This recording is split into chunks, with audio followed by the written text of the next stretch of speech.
الحمد لله نحمده ونستعينه ونستغفره ونعوذ بالله من شرور أنفسنا ومن سيئات أعمالنا. نعوذ بالله من شرور أنفسنا ومن سيئات أعمالنا. أشهد أن لا إله إلا الله وحده لا شريك له، وأشهد أن محمدًا عبده ورسوله صلى الله عليه وعلى آله وصحبه وسلم. اللهم صل على محمد وعلى آل محمد كما صليت على إبراهيم وعلى آل إبراهيم إنك حميد مجيد. اللهم بارك على محمد وعلى آل محمد كما باركت على إبراهيم وعلى آل إبراهيم إنك حميد مجيد. رب اشرح لي صدري ويسر لي أمري واحلل عقدة من لساني يفقه قولي. اللهم آت نفسي تقواها وزكها فأنت خير من زكاها أنت وليها ومولاها. أما بعد، فإن خير الحديث كتاب الله وخير الهدي هدي محمد صلى الله عليه وسلم، وشر الأمور محدثاتها وكل محدثة بدعة وكل بدعة ضلالة وكل ضلالة في النار. أعوذ بالله السميع العليم من الشيطان الرجيم من همزه ونفخه ونفثه. يوم تبلى السرائر فما له من قوة ولا ناصر. گزشتہ خطبہ جمعۃ المبارک میں ہم نے ایک موضوع کا آغاز کیا تھا کہ قیامت کے ناموں میں سے ایک نام ہے یوم تبلی السرائر، جس دن راز عیاں ہوں گے، جس دن راز کھولے جائیں گے. راز کھولے جانے کے انداز کیا ہوں گے؟ قرآن و سنت میں 20 کے قریب و مختلف انداز معلوم ہوتے ہیں. ان میں سے 6 گزشتہ خطبہ جمعۃ المبارک میں نے آپ کے سامنے پیش کیے تھے کہ قیامت کے قائم ہوتے ہی موسم ایسے تبدیل ہوگا کہ وہ ٹیمپریچر سب کے لیے یکساں نہیں ہوگا. ہر انسان کا موسم اپنے اندرونی اخلاق، اعمال اور دل کی کیفیتوں کے مطابق ہوگا. دوسرا انداز یہ بھی میں نے آپ کے سامنے عرض کیا تھا کہ اس کے ساتھ ساتھ انسان کی جو شکل و صورت کے اوپر اثرات ہیں وہ بھی اس کے اعمال کے مطابق مرتب ہوں گے. اور تیسرا عرض کیا تھا کہ بعض دفعہ شکل و صورت ہی اعمال کے مطابق انسان کی تبدیل ہو جائے گی. چوتھا ایک انداز یہ آپ کے سامنے رکھا تھا کہ لباس انسان کے اعمال کے مطابق انسانوں میں تقسیم کیے جائیں گے. اور پانچواں انداز یہ رکھا تھا کہ اللہ رب العزت کی طرف چلائے جانے کا انداز وہ بھی انسان کے اعمال کے مطابق ہوگا. اور چھٹا انداز یہ رکھا تھا کہ وہاں بٹھائے جانے کا انداز، سیٹنگ کا سارا جو اللہ نے پلان رکھا ہے وہ بھی انسان کے اعمال کے مطابق ہوگا. اسی سلسلے کو آگے بڑھاتے ہوئے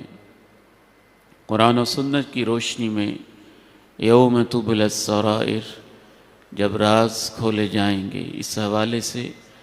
آج کے خطبہ جمعۃ المبارک کے مطابق پہلا انداز اللہ رب العزت کی عدالت میں ایک یہ بھی ہوگا کہ جو بھی ہم عمل کرتے ہیں قرآن و سنت میں غور کرنے سے یہ محسوس ہوتا ہے، اگرچہ اس کو شاہ ولی اللہ رحمہ اللہ نے ایک مستقل فلسفہ اور ایک مستقل نظریہ بنا کے بھی پیش کیا ہے عالم امثال کے نام سے. اس نظریہ اور فلسفے کی تفصیلات سے آپ متفق ہوں یا نہ ہوں، لیکن یہ بات حقیقت ہے قرآن و سنت کی روشنی میں کہ ہمارے اعمال اس کے نتیجے میں ایک پورا ایک جہان بنتا ہے جس کے اندر ہمارے اعمال کی شکلیں محفوظ ہوتی ہیں۔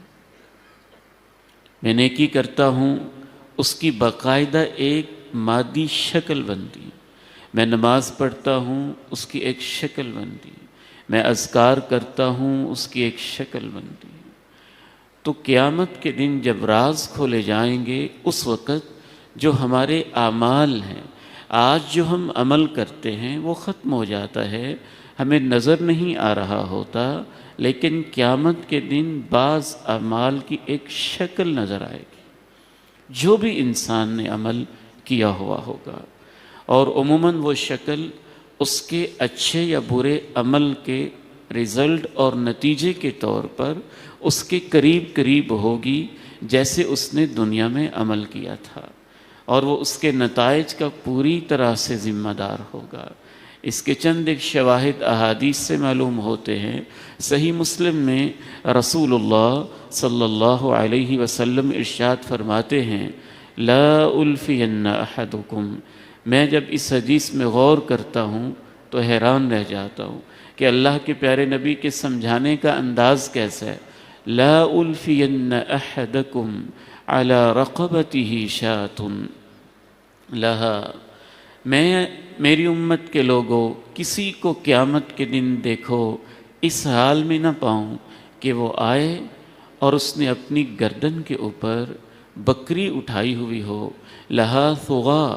اور بکری ممیا رہی ہو، چلا رہی ہو، میرے پاس آئے کہ یا رسول اللہ اغثنی، آپ ہمارے نبی ہیں، آپ رؤوف الرحیم ہیں، آج قیامت کے دن میں اس پریشانی میں ہوں کہ بکری میرے کندھے کے اوپر ہے، میری گردن کے اوپر ہے، بوجھ مجھ سے اٹھایا نہیں جاتا، میدان محشر کی گرمی ہے، آپ میری مدد کر دیجئے۔ اے میری امت کے لوگوں، میں تمہیں بتا رہا ہوں، ایسا نہ ہو میرے پاس آئے تو میں اسے کہوں گا لا املک لک من اللہ شیئا، میں کوئی اختیار نہیں رکھتا، لقد ابلغتک، میں نے تجھے پیغام پہنچا دیا تھا، خیانت نہ کرنا۔ اللہ کے نبی علیہ السلام نے باقاعدہ ایک مجلس کے اندر اس کو موضوع بنایا کہ خیانت، کرپشن، کسی کے مال میں سے کوئی چیز ہڑپ کر جانا اور کوئی چیز چھپا لینا، قوم کا اجتماعی مال ہو، بیت المال ہو، غریب کا مال ہو، مزدور کا مال ہو، بہنوں کا مال ہو، بھائی کا مال ہو، یتیموں کا مال ہو، تو آپ نے 5-6 چیزوں کی اس حدیث میں نام لیے کہ جس نے یہ کرپشن کی ہوگی اس کے عمل کی شکل کیا بنے گی اور اس کی کیفیت کیا ہوگی۔ آپ علیہ السلام نے ارشاد فرمایا، بکری کا نام لیا، پھر آپ نے کہا دیکھو لا الفین احدکم، میں تم میں سے کسی کو اس حال میں قیامت کے دن نہیں دیکھنا چاہتا، علی رقبتہ بعیر، کہ اس نے اپنی گردن پہ اونٹ کو اٹھایا ہوا ہو، لہا رغاء، اور اونٹ زور زور سے چیخ رہا ہو، چلا رہا ہو، اور وہ میرے پاس آ کے کہے یا رسول اللہ اغثنی، اللہ کے نبی میری مدد کر دیجئے، تو میں اس کو یہی جواب دوں گا، میں کچھ نہیں کر سکتا، میں نے تجھے پیغام پہنچا دیا تھا، خیانت نہ کرنا۔ پھر تیسرے نمبر پہ آپ نے گھوڑے کا نام لیا، اے میری امت کے لوگوں، میں تمہیں اس حال میں قیامت کے دن نہ پاؤں کہ تم میرے پاس آؤ اور تمہاری گردن کے اوپر گھوڑا ہو، لہا ہمہمہ، وہ ہنہنا رہا ہو اور اونچی اونچی آوازیں نکال رہا ہو، اور وہ مجھ سے آ کے کہے اے اللہ کے نبی میری مدد تو کر دیں، تو میں کہوں گا میں کچھ نہیں کر سکتا، میں نے تجھے پیغام پہنچا دیا تھا۔ پھر آپ نے خصوصی طور پہ نام لیا کہ میں تم میں سے کسی کو اس حال میں نہ پاؤں، علی رقبتہ صامت، کہ اس کی گردن پہ ایک خاموش چیز ہو۔ وہ خاموش چیز کیا ہے؟ اہل علم نے کہا وہ سونا ہے، چاندی ہے، روپیہ ہے، پیسہ ہے، اس کے اندر کی ہوئی کرپشن ہے، وہ اس کی گردن پہ ہو اور وہ کہے اللہ کے نبی میری مدد کر دیجئے، تو میں کہوں میں کچھ نہیں کر سکتا، میں نے تجھے پیغام پہنچا دیا تھا۔ 5ویں نمبر پہ آپ نے جس چیز کا نام لیا وہ اعظم مارکیٹ کے میرے بھائیوں کے لیے، اور خصوصاً ہمارے ان پیارے مزدور طبقہ لوگوں کے لیے جو دن رات محنت کرتے ہیں، بہت زیادہ قابل غور ہے۔ آپ نے فرمایا لا الفین احدکم، میں تم میں سے کسی کو اس حال میں نہ پاؤں علی رقبتہ رقاء تخفق، کہ اس کی گردن کے اوپر کپڑے ہوں اور وہ یوں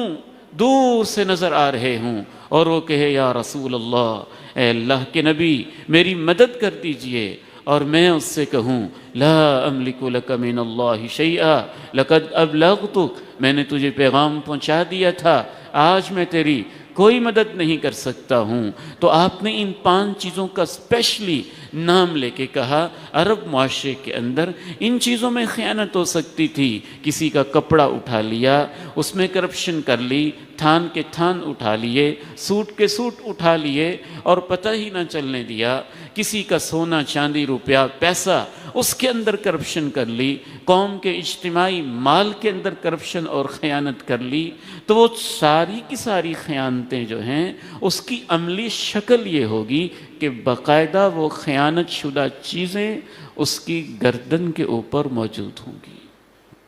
قرآن مجید سے بھی اس کی تصدیق ہوتی ہے۔ اس حدیث کا مضمون قرآن مجید کے اندر ہے وَمَنْ يَغْلُلْ يَأْتِ بِمَا غَلَّ يَوْمَ الْقِيَامَةِ، اور جو شخص بھی خیانت کرے گا وہ قیامت کے دن خیانت والی چیز لے کے آئے گا۔ تو اس طرح اعمال کی مختلف قسم کی شکلیں ہوں گی۔ ایک اور حدیث میں رسول اللہ صلی اللہ علیہ وسلم نے ارشاد فرمایا ما من صاحب کنز، یہ خصوصاً اس کے بارے میں ہے جو زکوٰۃ ادا نہیں کرتا، تو آپ نے فرمایا جو بھی خزانے والا اور جو بھی دولت مند اپنی زکوٰۃ ادا نہیں کرتا ہے، اس کے خزانے کو مثل لہ شجاعا اقرا، ایک گنجے سانپ کی شکل دے دی جائے گی، یأخذ بلہزمتیہ، وہ اس کی باچھوں سے پکڑنے کی کوشش کرے گا۔ ایک اور حدیث میں آپ نے یہ نقشہ کھینچا، یہ آگے آگے بھاگ رہا ہوگا اور یہ سانپ اس کے پیچھے پیچھے ہوگا، اور یہ جب اس کی طرف جھانک کے دیکھے گا تو یہ اس سے بات کر کے کہے گا انا مالک، کیوں بھاگتے ہے تو، میں تیرا مال ہوں، انا کنزک، میں تیرا خزانہ ہوں جسے تو نے جمع کر کے رکھا۔ تیرے پڑوس میں غریب سسک سسک کے مرتے رہے، دینی ضروریات اپنی جگہ پہ پڑی رہیں، نہ تو نے حساب کیا نہ تو نے زکوٰۃ دی، تو آج میں تیرا خزانہ ہوں تو مجھے لیتا کیوں نہیں؟ وہ آگے بھاگے گا، یہ اس کے پیچھے پیچھے ہوگا حتیٰ کہ اس کو پکڑ لے گا، اور پکڑے بغیر چارہ ہی نہیں ہوگا، یہ ہاتھ آگے کرے گا، ایک روایت میں ہاتھ آگے کرے گا فَيُلْقِمُهُ، وہ اس کے ہاتھ کو چبا جائے گا، ایک میں اس کے گردن کا توق بن جائے گا اور اس کی گردن کے اوپر لپٹ جائے گا، اور پھر اس کو ڈس ڈس کے کہے گا انا مالک انا کنزک، میں تیرا مال ہوں، میں تیرا خزانہ ہوں۔ زکوٰۃ نہ دینے والے کے اعمال، وہ شخص جس نے جانوروں میں زکوٰۃ نہیں دی، اس کا بھی آپ نے نقشہ کھینچا۔ ایک حدیث میں آپ علیہ الصلاۃ والسلام نے ارشاد فرمایا ما من صاحب ابل لا یؤدی زکاۃ، جس کو اللہ نے اونٹ دیے ہیں اور ان میں زکوٰۃ واجب ہے اور وہ اونٹوں کی زکوٰۃ نہیں دیتا، تو جتنے موٹے تازے اعلیٰ ترین کیفیت میں اونٹ ہوں گے قیامت کے دن وہ آئیں گے، اور اس انسان کو میدان محشر میں نیچے لٹایا ہوگا، تطأہ بقرونہا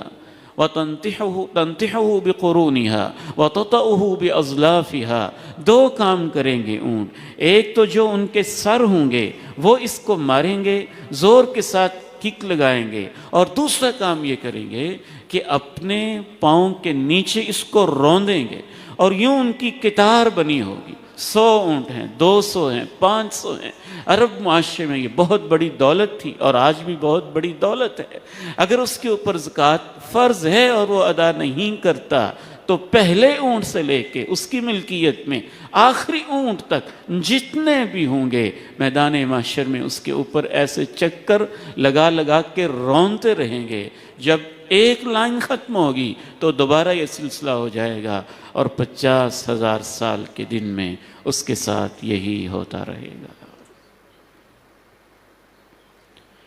یوم تبلی السرائر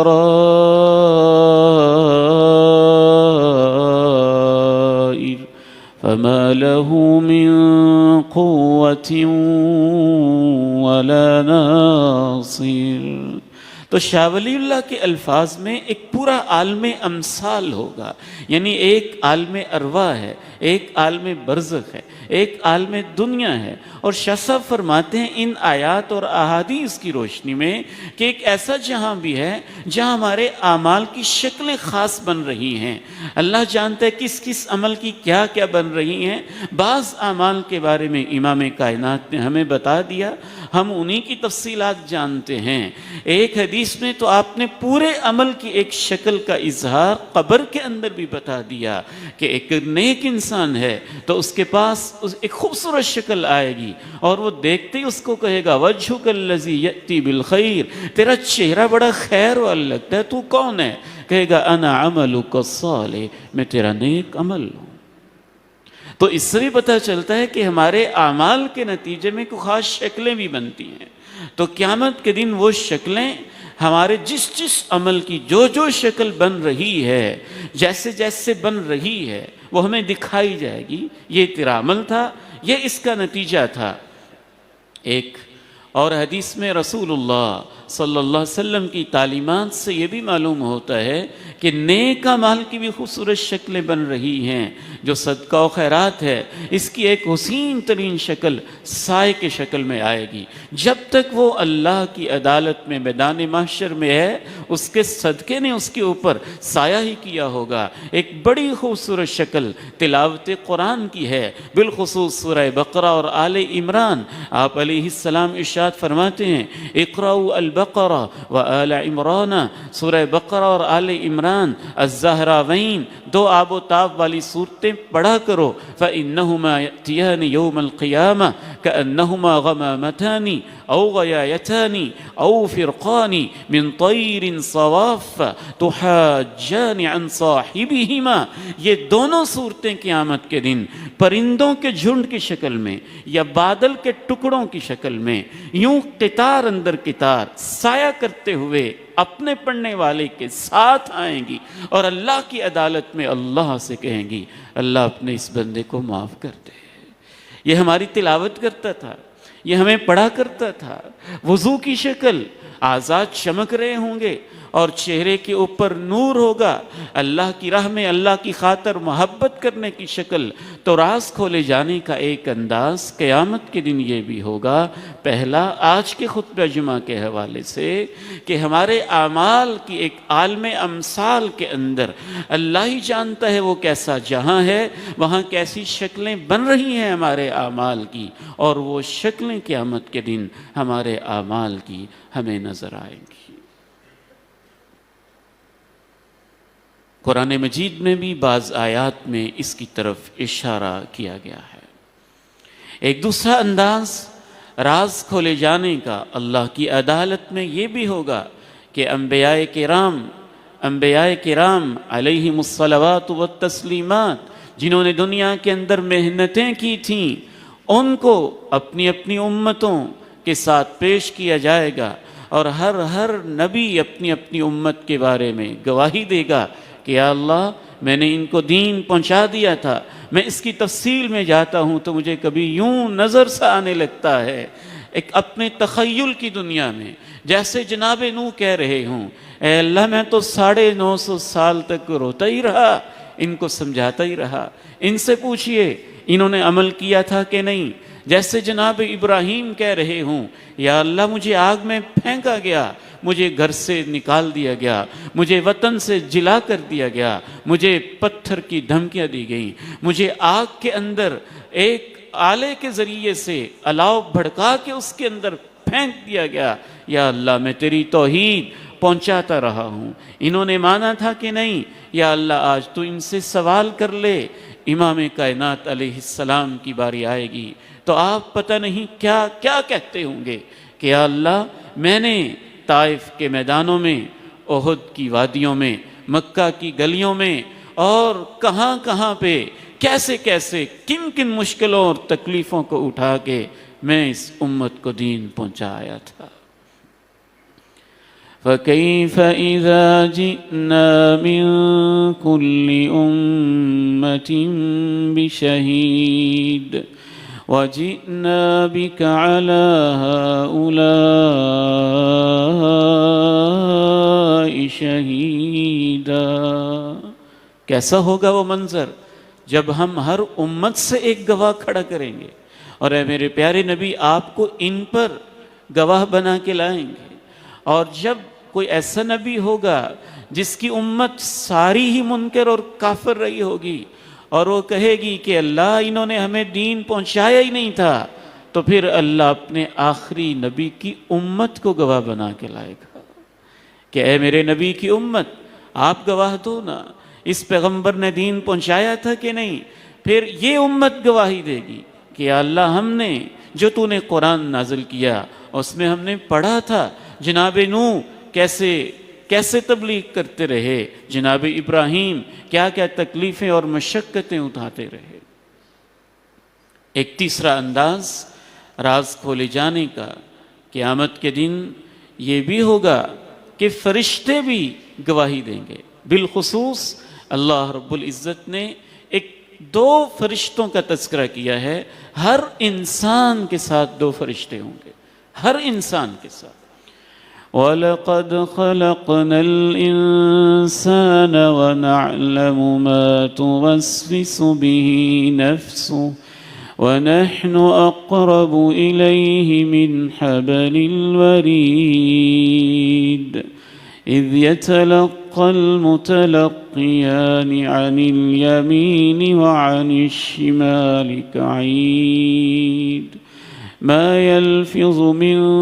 قَوْلٍ إِلَّا لَدَيْهِ رَقِيبٌ عَتِيدٌ۔ یہ اللہ کا کلام ہے۔ یقیناً ہم نے انسان کو پیدا کیا ہے، اور ہم ان وسوسوں کو بھی جانتے ہیں جو اس کے دل سے گزر رہے ہوتے ہیں، اور ہم اس کی شارگ اور رگ جان سے بھی زیادہ قریب ہوتے ہیں۔ بالخصوص اس وقت کو یاد کرو یتلقى المتلقیان، جب دو فرشتے حاصل کرنے والے حاصل کر رہے ہوتے ہیں، ریسیو کر رہے ہوتے ہیں، عن الیمین، ان میں سے ایک دائیں طرف ہوتا ہے، وعن الشمال، اور ایک دائیں طرف بیٹھا ہوتا ہے۔ ہر قول ہر فعل وہ ریسیو کر رہے ہوتے ہیں۔ پھر کیا ہوتا ہے؟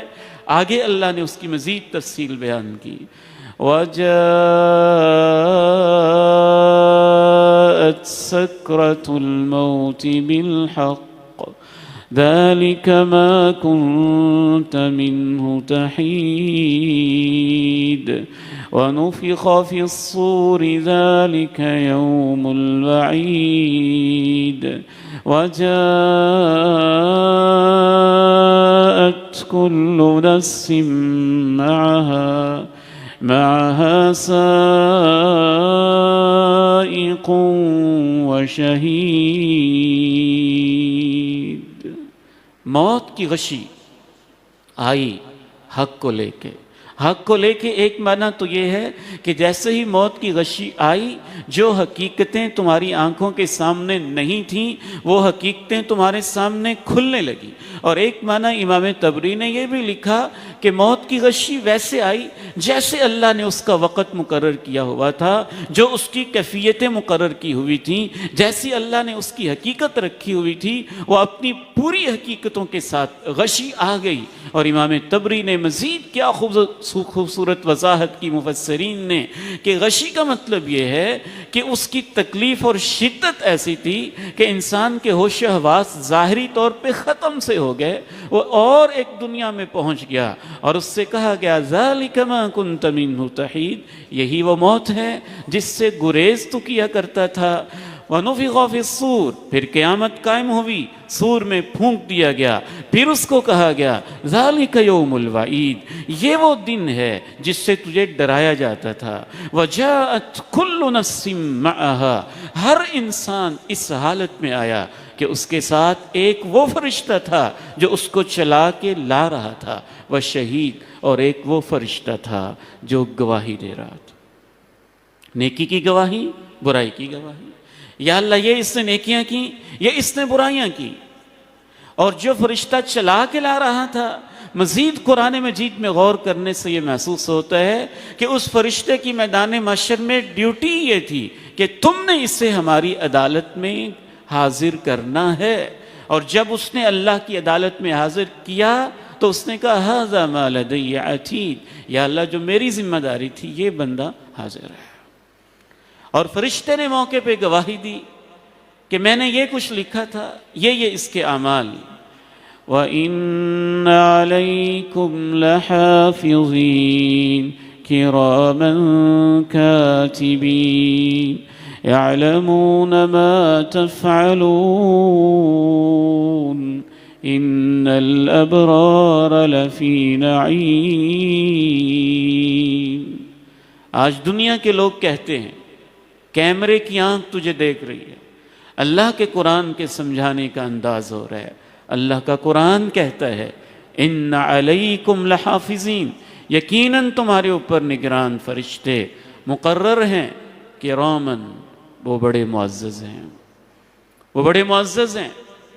اس میں اس طرف اشارہ ہے کہ جب کیمرے کی آنکھ دیکھتی ہے تو کیمرہ تو بے جان چیز ہے، جو بھی دیکھ رہے ہمیں اس سے فرق نہیں پڑتا، ہمیں اس سے فرق پڑتا ہے کہ کیمرے کے پیچھے نہ کوئی دیکھ رہا ہو۔ تو اللہ کہتے ہیں جو میں نے فرشتے مقرر کیے ہیں وہ خود بڑی عزت والے ہیں، ان کی ہی تو شرم کر لیا کرو۔ وَإِنَّ عَلَيْكُمْ لَحَافِظِينَ، تمہارے اوپر محافظ فرشتے مقرر ہیں، کرامن، بڑے معزز ہیں، کاتبین، لکھتے رہتے ہیں، یعلمون ما تفعلون، جو تم کر رہے ہوتے ہو وہ اسے جانتے ہوتے ہیں۔ تو فرشتوں نے گواہی پیش کی۔ اور چوتھا انداز کہ فرشتوں نے پوری زندگی، یہ دو اور فرشتے ہیں جنہوں نے گواہیاں پیش کی ہیں، ایک سائق ہے، ایک شہید ہے، اور وہ دو فرشتے جو دنیا میں ہمارے اوپر مقرر ہیں اور وہ ہمارا نامہ اعمال لکھ رہے ہیں، انہوں نے نامہ اعمال سامنے رکھ دیا، اور اللہ رب العزت نے جب نامہ اعمال پیش کیا گیا تو اس سے کہا کہ اب تم پڑھو کہ کیا تم کرتے رہے ہو، خود ہی پڑھ کے بتاؤ۔ یہ ایک چوتھا انداز ہوگا کہ نامہ اعمال میں جو کچھ اس نے کیا ہوا ہوگا پوری تفصیلات کے ساتھ لکھا ہوا ہوگا۔ وَوُضِعَ الْكِتَابُ فَتَرَى الْمُجْرِمِينَ مُشْفِقِينَ مِمَّا فِيهِ وَيَقُولُونَ يَا وَيْلَتَنَا مَا لِهَذَا الْكِتَابِ لَا يُغَادِرُ صَغِيرَةً وَلَا كَبِيرَةً إِلَّا أَحْصَاهَا وَوَجَدُوا مَا عَمِلُوا حَاضِرًا وَلَا يَظْلِمُ رَبُّكَ أَحَدًا۔ نامہ اعمال کو پیش کیا گیا تو مجرموں کو دیکھو گے ڈرے ڈرے، سہمے سہمے، اس وجہ سے کہ جو کچھ اس میں لکھا ہوا ہوگا،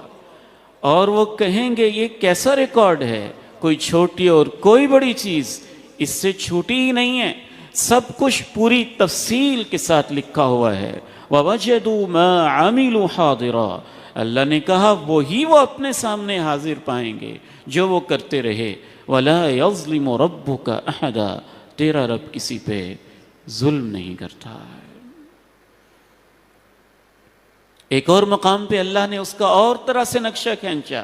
جس کی تفصیل امام حسن بصری رحمہ اللہ نے کی۔ امام حسن بصری رحمہ اللہ کہتے ہیں ہفتہ وار ریکارڈ لکھا جا رہا ہے، ماہانہ ڈائری تیار کی جا رہی ہے، سالانہ ڈائری تیار کی جا رہی ہے، پوری زندگی کی ڈائری تیار کی جا رہی ہے، فرشتے لکھتے رہتے ہیں، اور جیسے انسان کی موت آتی ہے تو جو انہوں نے ڈائری تیار کی ہوتی ہے اس کی گردن کے اندر لٹکا دی جاتی ہے، جہاں جہاں بھی یہ انسان ہوتا ہے، اور قیامت کے دن وہ پورا ڈیٹا اور پوری تفصیلات کھول کے اس کے سامنے رکھی جاتی ہیں۔ پھر کہا جاتا ہے کہ اب تو ہی پڑھ اس میں کیا لکھا ہوا ہے۔ یہ انہوں نے اس آیت کی تفسیر میں بیان کیا۔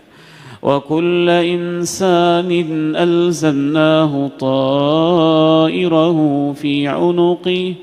وَنُخْرِجُ لَهُ يَوْمَ الْقِيَامَةِ كِتَابًا يَلْقَاهُ مَنشُورًا اقْرَأْ كِتَابَكَ كَفَى بِنَفْسِكَ الْيَوْمَ عَلَيْكَ حَسِيبًا۔ ہر انسان کا طائر ہم اس کی گردن کے اندر چسپاں کر دیتے ہیں۔ طائر کا ایک بڑا گہرا مفہوم بعض مفسرین نے لکھا کہ طائر تو اڑنے والے پرندے کو کہتے ہیں۔ جیسے پرندہ اڑ جاتا ہے نا، ایسے جو بھی آپ عمل کرتے ہیں وہ اڑا، اور اڑنے کے بعد وہ آپ کے ریکارڈ کے اندر محفوظ ہو گیا اور آپ کے ہاتھوں سے نکل گیا، جیسے پرندہ آپ کے ہاتھوں سے نکل گیا۔ اور ایک حکمت اس لفظ کے اندر یہ بھی مفسرین نے بیان کی ہے کہ عرب لوگ سمجھتے تھے کہ نحوست اس چیز میں ہے، نحوست اس چیز میں ہے، اور اس کے لیے بھی طائر کا لفظ استعمال کرتے تھے۔ اللہ نے کہا نحوست تمہارے اعمال کے ساتھ ہوتی ہے، اور وہ تمہارے اعمال لکھے جا رہے ہوتے ہیں اور مرتے ہوئے گردن کے اندر چسپاں کیے جاتے ہیں۔ وَنُخْرِجُ لَهُ يَوْمَ الْقِيَامَةِ، قیامت کے دن ہم اس سے نکالتے ہیں کتابہ، ایک تحریر کی شکل میں، یلقاہ منشورا، جس سے وہ اپنے سامنے کھلا ہوا پاتا ہے۔ پھر اسے کہا جاتا ہے اقرا کتابک، اپنا یہ کتاب نامہ اعمال پڑھو، کفا بنفسک اليوم علیک حسیبا، آج تیرا ضمیر تیرا حساب لینے کے لیے کافی ہے۔ ایک پانچواں انداز قیامت کے دن راز کھولے جانے کا قرآن و سنت سے یہ بھی معلوم ہوتا ہے کہ اس نامہ اعمال کے اندر بھی اللہ رب العزت نے یہ خصوصیت رکھی ہے کہ وہ خود بھی بولتا ہے، اس کے اندر سے بھی آواز آتی ہے، اس بندے نے یہ کیا، یہ کیا، یہ کیا۔ ھذا کتابنا ینطق علیکم بالحق انا کنا نستنسخ ما کنتم تعملون، یہ ہمارا تیار کرایا ہوا ریکارڈ ہے، یہ ٹھیک ٹھیک بول رہا ہے، ہم لکھوا لیتے تھے جو کچھ تم کیا کرتے تھے۔ ایک ساتواں انداز راز کھولے جانے کا قرآن و سنت سے یہ بھی معلوم ہوتا ہے، اور جب اس پہ غور کیا جاتا ہے تو انسان حیران اور پریشان ہو جاتا ہے کہ انسانوں کے حساب سے پہلے اللہ رب العزت جانوروں کو اکٹھا کریں گے، جانوروں کو اکٹھا کیا جائے گا۔ ساتواں انداز عرض کر رہا ہوں، جانور اکٹھے کیے جائیں گے، اس لیے نہیں کہ ان کا حساب ہونا ہے، وہ تو ذمہ دار تھے ہی نہیں، وہ تو مکلف تھے ہی نہیں، ان کو میدان محشر میں لایا جائے گا۔ یہ تو قرآن مجید کے اندر موجود ہے،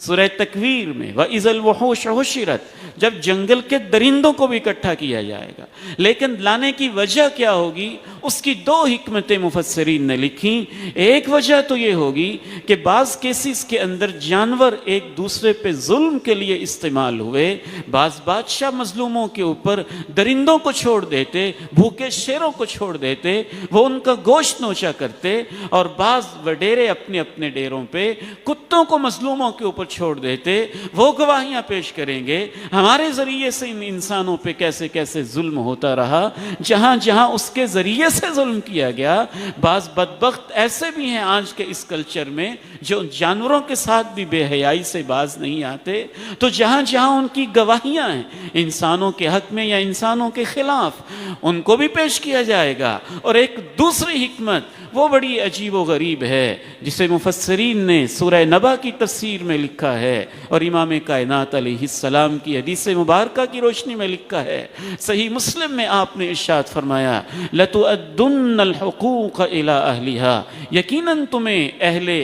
حق کو ان کے حق واپس کرنے ہوں گے، حق يقتص للشاة الجلحاء من الشاة القرناء، حتیٰ کہ وہ بکری جو بے سینگ تھی اسے موقع دیا جائے گا کہ سینگ والی بکری نے جو اس کے اوپر ظلم کیا تھا اس سے بدلہ لے لے۔ اس لیے نہیں کہ ان کا حساب ہو رہا ہے، اس لیے نہیں کہ ان کے لیے جنت اور جہنم ہے، ان کو تو یہ منظر بس ایک دفعہ میدان محشر میں اللہ نے دکھانا ہے، دکھانے کے بعد اللہ نے کہہ دینا ہے کہ تم سب ختم ہو جاؤ اور مٹی بن جاؤ، اور دکھانے کا مقصد یہ ہوگا انسان کو پتہ چل جائے جس اللہ نے بکری پہ ظلم کا بھی حساب لے لیا ہے، وہ آج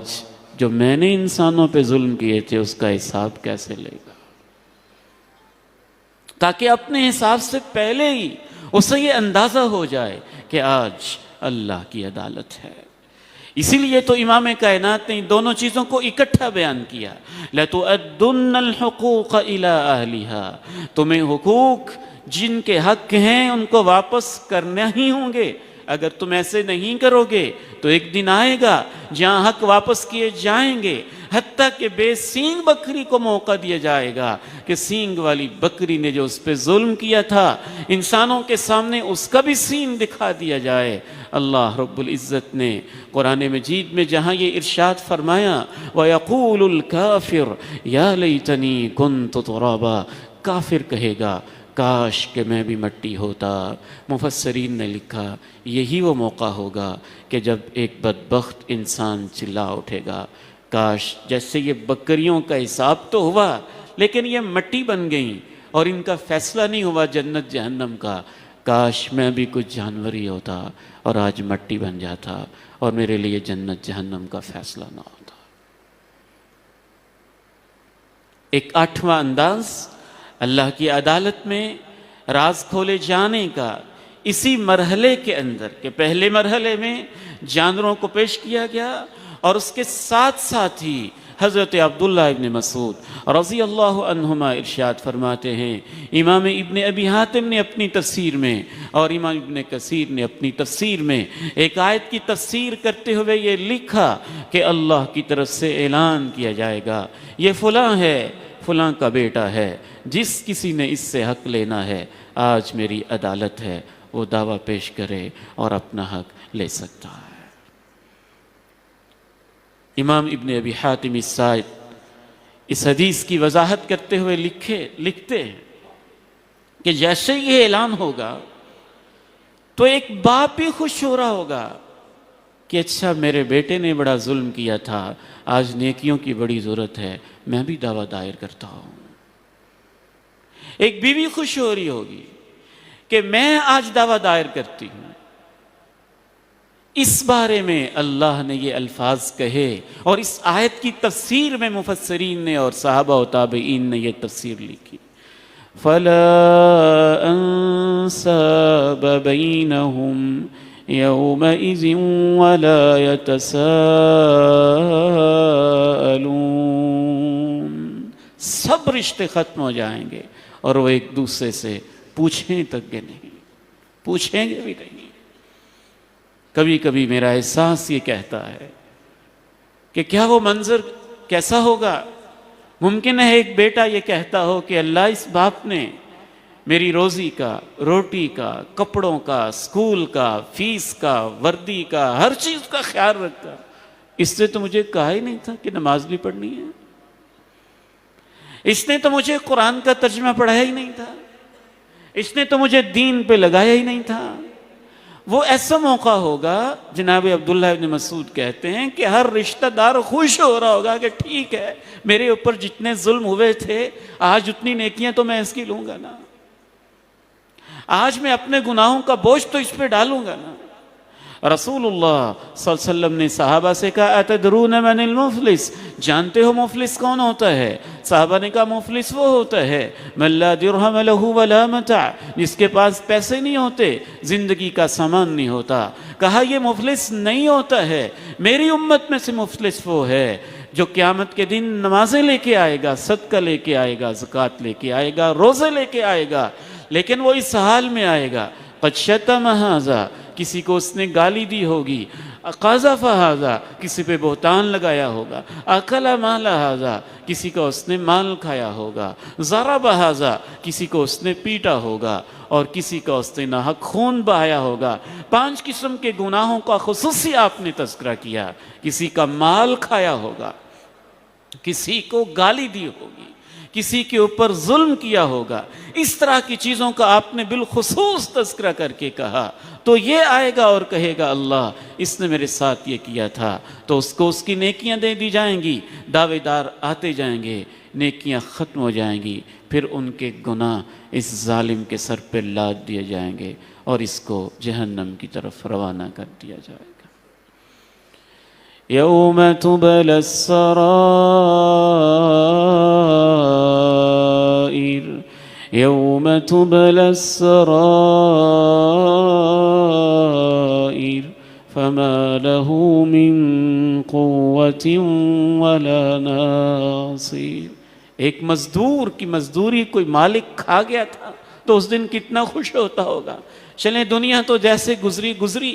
آج میں اس سے پوچھوں گا کہ فلاں فلاں میرا حق تو نے کیسے کھایا تھا۔ حساب کتاب اتنے نپا تلا اور اس قدر زیرو لیول پہ سٹیٹس ہوگا کہ امام کائنات کے سامنے ایک شخص آیا اور اس نے کہا کہ اے اللہ کے پیارے نبی، میں ایک سردار آدمی ہوں، میرے پاس بہت سارے نوکر ہیں، وہ بھی میرے ساتھ زیادتی کرتے ہیں، کبھی کام نہیں کرتے، کبھی خیانت کرتے ہیں، کبھی کیا کرتے ہیں، میں بھی ان کے ساتھ زیادتی کرتا ہوں، کبھی ان کو گالی دیتا ہوں، کبھی ہاتھ اٹھا لیتا ہوں، میرا اور ان کا حساب قیامت کے دن کیسے ہوگا؟ تو آپ نے ارشاد فرمایا جتنا انہوں نے تیرے اوپر ظلم کیا، خیانت کی، مال ہڑپ کیا، کام میں چوریاں کی، وہ ایک طرف رکھا جائے گا، اور جتنی تو نے ان کو مارا اور ان پہ ظلم کیا، زیادتی کی، وہ دوسری طرف رکھا جائے گا۔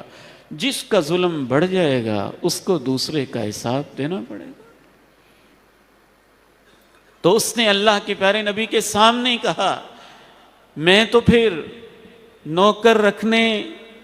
کا اپنے آپ کو اہل سمجھتا ہی نہیں، گواہ ہو جائیں اللہ کے نبی کہ میں نے اپنے ان سارے غلاموں کو آزاد کر دیا ہے،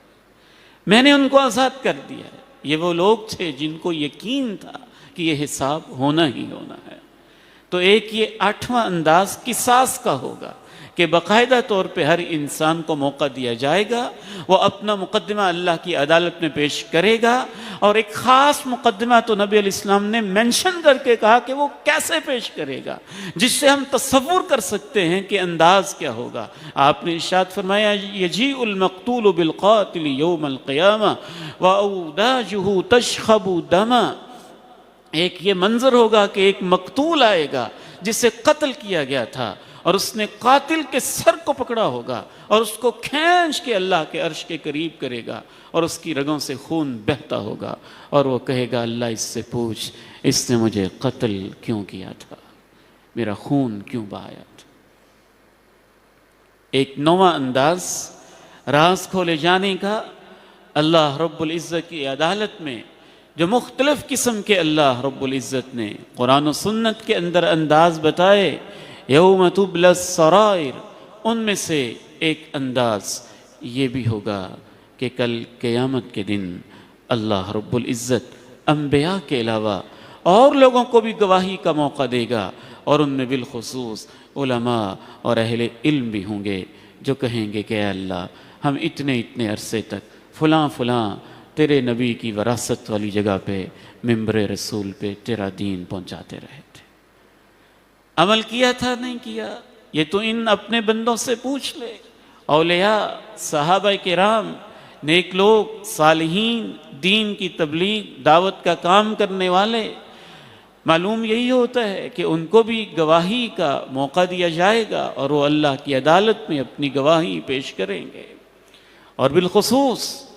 مسجد اسحاق کا یہ ممبر، جہاں دور دور سے علماء، کراچی تک کے مشائخ دور دراز کا سفر کر کے آتے ہیں، اللہ رب العزت بس میری اور آپ کی حفاظت فرما لے اور ان چیزوں کو ہمارے حق میں گواہ بنا دے۔ ایک آخری اور سب سے اہم اور سب سے زیادہ سنجیدہ ترین 2 انداز بیان کر کے میں آپ سے اجازت چاہوں گا۔ اس کے بعد اللہ رب العزت کی طرف سے میزان کا ایک مرحلہ ہے، اس میں باقاعدہ تولا جائے گا، اور اہل علم یہ کہتے ہیں کہ نامہ اعمال کے اندر کاؤنٹنگ ہوگی نا کہ یہ اتنے اعمال اس نے کیے تھے، لیکن میزان کے اندر اس کی کوالٹی کو چیک کیا جائے گا کہ جو اس نے عمل کیا تھا وہ سنت کے مطابق تھا کہ نہیں، اور کس طرح کا تھا، کس لیول کا تھا، اور پوری زندگی کا جتنے بھی اس نے اعمال کیے تھے اس کی آنکھوں کے سامنے اس کا وزن کیا جائے گا اور اس کو تولا جائے گا، اس میں اس کے نامہ اعمال کو بھی تولا جائے گا، بندے کو بھی تولا جائے گا، اس کے اقوال کو بھی تولا جائے گا، اس کے افعال کو بھی تولا جائے گا۔ وَنَزْعُ الْمَوَازِينَ الْقِسْطَ لِيَوْمِ الْقِيَامَةِ فَلَا تُظْلَمُ نَفْسٌ شَيْئًا وَإِن كَانَ مِثْقَالَ حَبَّةٍ مِّنْ خَرْدَلٍ أتينا بها وكفى بنا حاسبين. ہم انصاف کی ترازو لگائیں گے قیامت کے دن، کسی پہ ظلم نہیں کیا جائے گا. رائی کے دانے کے برابر بھی کوئی عمل ہوگا تو ہم اسے لے آئیں گے، اور ہمارے لیے حساب لینا ہمارے اوپر بس ہے. ایک آخری انداز یہ ہوگا، وہ چیز جو رہ گئی تھی وہ نامہ اعمال میں شاید نہیں آ سکی، وہ ممکن ہے میزان میں بھی نہیں آ سکی، وہ ممکن ہے باقی سارے ریکارڈز کے اندر نہیں آ سکی، کیونکہ اس کو کوئی جانتا ہی نہیں تھا. اس کے لیے خود اللہ اپنے جلال و جبروت کے مطابق تشریف لائیں گے، اور اللہ بھی بتائیں گے کہ میرے بندے تو کیا کرتا رہا ہے. قل ان الموت الذي تفرون منه فإنه ملاقيكم ثم تردون إلى عالم الغيب والشهادة فينبئكم بما كنتم تعملون. کاؤنٹنگ نامہ اعمال میں ہوگی، کوالٹی کو میزان میں چیک کر دیا گیا. ممکن ہے اس کے اندر بھی نیت کو بہت حد تک اس کے عمل دخل کو چیک کر لیا گیا، لیکن پھر بھی دل کے خاص قسم کے راز اور خاص نیتیں ہر عمل کے پیچھے کیا تھیں وہ اللہ اپنے بندے کو خود بتائے گا کہ تو نے یہ نیکی کی تو تیری نیت کیا تھی، تو نے یہ کیا تو اس نیت کیا تھی، یہ عمل کیا تو نیت کیا تھی، یہ عمل کیا تو نیت کیا تھی. اور بھی بہت سارے انداز ہیں، انہی پہ ہم اکتفا کرتے ہیں. اللہ رب العالمین سے دعا ہے کہ رب کریم ہمارے گناہوں کی پردہ پوشی فرمائے، اور جہاں جہاں ہماری نیکیاں ہیں ان کے راز ہمارے سامنے کھول دے، اور جہاں جہاں ہمارے گناہ ہیں ان گناہوں پہ اللہ اپنی رحمت سے پردہ پوشی فرما دے. وآخر دعوانا الحمد للہ رب العالمین.